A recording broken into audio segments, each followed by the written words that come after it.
السلام علیکم خواتین و حضرات، میں ہوں حسن ظفر اور یہ ہے پروگرام پولیٹکس۔ فلسطین اسرائیل جنگ پاکستان کے لیے کیا بدلا؟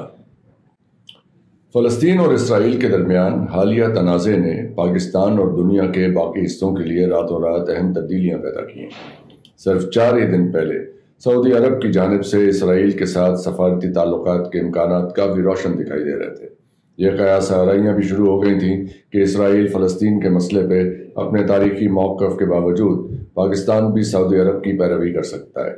اس کے علاوہ اس جنگ کی وجہ سے امریکہ کی سربراہی میں مغربی اتحاد یوکرین کے لیے گولہ بارود اور دیگر مالی اور فوجی مدد کی فراہمی کے مسئلے سے نبردآزما ہے۔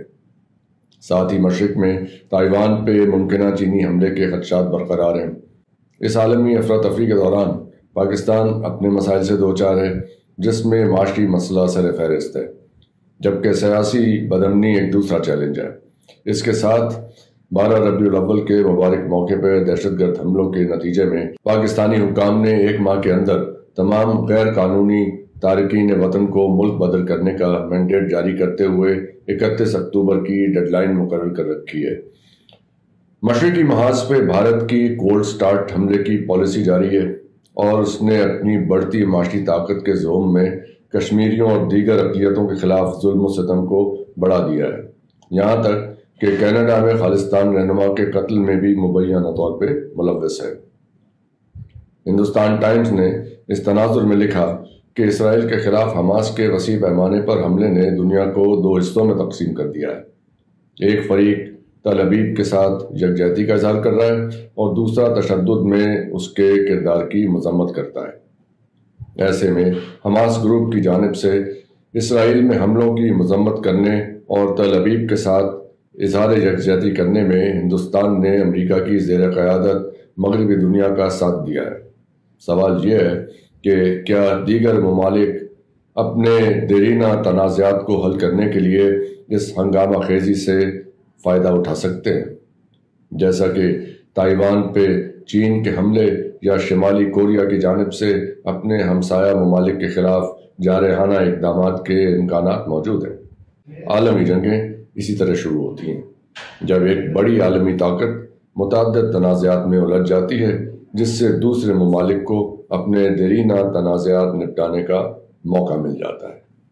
اب سے چند روز پہلے پاکستان کے سامنے یہ آپشنز تھیں: بھارت کے ساتھ تعلقات کو معمول پہ لانا، چین اور امریکہ کے درمیان اپنے تعلقات کو متوازن کرنا، سعودی عرب کی مشرق وسطی پالیسی سے رہنمائی حاصل کرنا، یوکرین کی جنگ پہ واضح موقف اختیار کرنا، یعنی امریکہ اور مغرب کے ساتھ چلنا۔ ان اقدامات سے پاکستان کو درپیش معاشی چیلنجز سے نمٹنے اور بڑی علاقائی اور عالمی طاقتوں کے درمیان ایک بہتر مقام حاصل کرنے میں مدد فراہم ہونے کے امکانات موجود تھے۔ تاہم مشرق وسطی میں حالیہ واقعات نے ان معاملات کو یکسر بدل دیا ہے۔ سعودی عرب کی جانب سے اسرائیل کے ساتھ تعلقات قائم کرنے کی کوششوں سے دستبرداری کے بعد پاکستان کو بھی اس حوالے سے سوچنے کی ضرورت نہیں رہی۔ اس طرح یہ معاملہ اب ایجنڈے سے باہر ہے اور پاکستان ایک آزاد فلسطینی ریاست کے قیام کی وکالت کرتے ہوئے اپنے تاریخی موقف پہ قائم ہے۔ اس پوزیشن نے پاکستان کو روس اور ایران کے ساتھ لا کھڑا کیا ہے، البتہ ایک فعال حصہ دار کے طور پہ نہیں کہ جس کی وجہ سے پاکستان کو امریکہ اور مغرب کے ساتھ براہ راست تصادم کا سامنا کرنا پڑے۔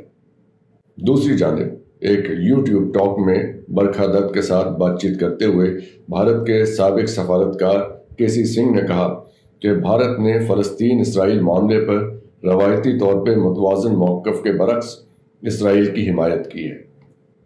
اسے نتن یاہو کی انتہائی دائیں بازو کی ہندو جماعتوں کے ساتھ میل جول اور اس طرح ہندوستان کے سیاسی معاملات میں مداخلت کے طور پہ دیکھا جا رہا ہے۔ اس اقدام نے بھارت کو ایران اور سعودی عرب کی مخالف سمت میں بھی دھکیل دیا ہے، جبکہ وہ گزشتہ ماہ نئی دلی میں منعقد ہونے والی G20 سربراہ اجلاس میں سعودی ولی عہد محمد بن سلمان کے دورے کے دوران سعودی عرب کے ساتھ قریبی تعلقات قائم کرنے کی کوشش کر رہا تھا۔ اس کے علاوہ بھارت کو خالصتان تحریک کے رہنما کے قتل کے حوالے سے امریکہ اور کینیڈا سے بھی نمٹنا ہے۔ اس کا مطلب یہ ہوا کہ ہندوستان کی پلیٹ میں پہلے ہی بہت کچھ موجود ہے، لہٰذا پاکستان کو بھارت کے ساتھ بات چیت کرنے میں جلد بازی کرنے کی ضرورت نہیں ہے۔ بہتر ہے کہ انہیں پہلے اپنے مسائل سے نمٹنے دیا جائے۔ مغربی محاذ پر ایسی اطلاعات ہیں کہ طالبان غزہ میں حماس کے ساتھ شامل ہونے کے لیے عراق اور ایران کے ذریعے محفوظ راستہ تلاش کر رہے ہیں۔ افغانستان میں طالبان حکومت نے ایسی کسی بھی درخواست کی سختی سے تردید کی ہے۔ یقیناً اگر یہ سچ بھی تھا تو اس بات کو تسلیم کرنے کا مطلب یہ ہوگا کہ امریکہ اور دیگر مغربی ممالک کی طرف سے ان کی امداد بند کر دی جائے۔ نہ تو ایران اور نہ عراق ہی ایسا چاہے گا کہ اس طرح وہ جنگ میں براہ راست ملوث ہو جائیں، اور نہ ہی مغربی طاقتیں یہ چاہیں گی کہ دیگر ممالک کو اس جنگ میں زبردستی گھسیٹ لیا جائے۔ اس بدلتے ہوئے عالمی منظرنامے میں پاکستان کو اپنے بنیادی مفادات کے تحفظ کے ساتھ جہاں تک ممکن ہو دانش مندی کے ساتھ اپنے راستے پہ چلنا ہوگا۔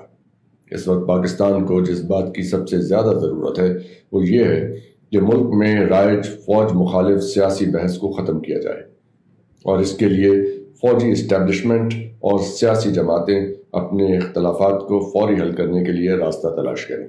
اس عالمی اور علاقائی صورتحال میں پاکستان کمزور فوج یا سیاسی عدم استحکام کا متحمل نہیں ہو سکتا۔